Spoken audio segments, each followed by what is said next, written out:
Welcome to CARICOMP Insider, where high-tech facial recognition meets real-world intelligence.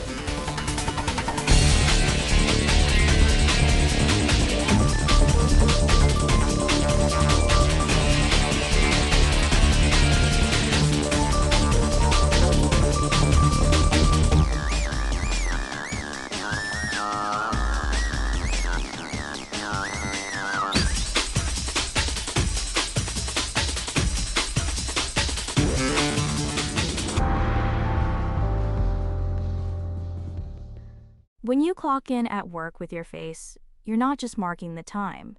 You're handing your employer a permanent mathematical copy of your face, one you can never take back.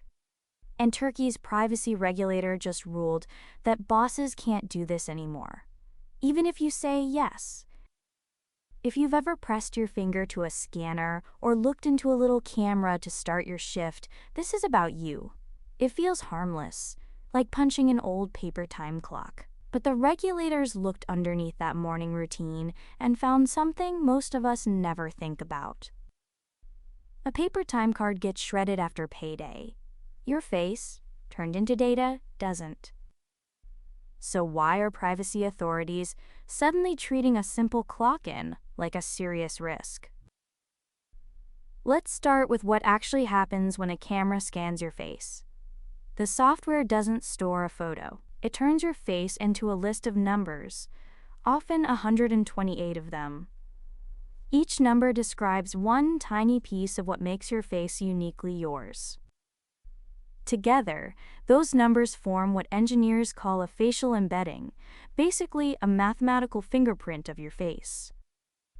Once that list exists, a computer can compare it to other faces in seconds. That's the part that changes everything. Your fingerprint scan isn't just a note saying you arrived at 9. It's a searchable object. It can be matched, copied, and cross-checked against other databases. Now, here's where Turkey's decision gets sharp. The regulators said employers can't use fingerprints or facial scans for attendance, even with the employee's written consent. And that surprises people, because we're taught that consent fixes everything. But think about the position you're in. When your boss asks you to scan your face, can you really say no? The regulators recognize that the power gap between worker and employer means that consent often isn't truly free. You might fear losing your job, so a yes given under that kind of pressure doesn't really count. There's a second idea doing the heavy lifting here: proportionality. Yes, employers have to track attendance, but there's no law saying they must use your body to do it. A password card works, a simple PIN works, so does a signature sheet or a tap-in badge. If a less invasive method gets the same job done, the regulators say you can't justify capturing biometric data. For the rest of us, that means convenience alone isn't a good enough reason to collect something this permanent. And this is why biometric data sits in its own special legal category. You can change a stolen password in 30 seconds. You cannot change your face. According to the Turkish Data Board, complaints about workplaces adopting these scanners are among the most common ones they receive. So this isn't a rare problem. It's everywhere, and most organizations are quietly underestimating the risk. The thing to hold on to is this: a time card is temporary, but a biometric template is forever. Once your face becomes those numbers, that data can be searched and matched long after you've left the job. The question regulators now ask isn't, did you agree? It's, was there any other way? So let me leave you with the simple version. When you scan your face at work, your face becomes a list of numbers that lives in a database.